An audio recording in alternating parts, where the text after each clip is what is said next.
ડભોઈ તાલુકાના યાત્રાધામ ચાંદોદ નગરમાં રખડતા પશુઓની ભરમાર અને મુખ્ય બજારોમાં વારંવાર તેઓની ધાંધલ ધમાલ છતાં પણ પંચાયત સત્તાધીશો જરૂરી કાર્યવાહી હાથ ધરવાના બદલે માત્ર તમાશો જોઈ રહ્યા છે।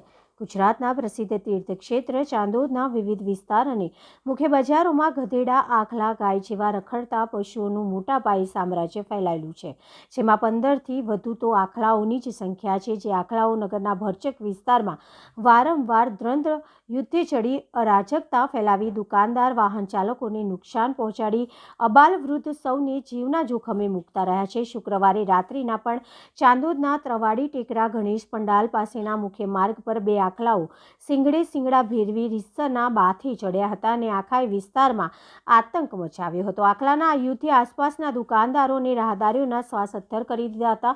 ઉપરાંત ઝઘડતા હોટલના ઓટલે સુધી ધસી જઈ ટેબલ, ખુરશી તેમજ પાણીની લાઇનની તોડફોડ કરી મૂકી હતી। આ સ્કૂટર સવાર બે લોકો આ ધમાલનો ભોગ બનતા તેઓનો આબાદ બચાવ થયો હતો।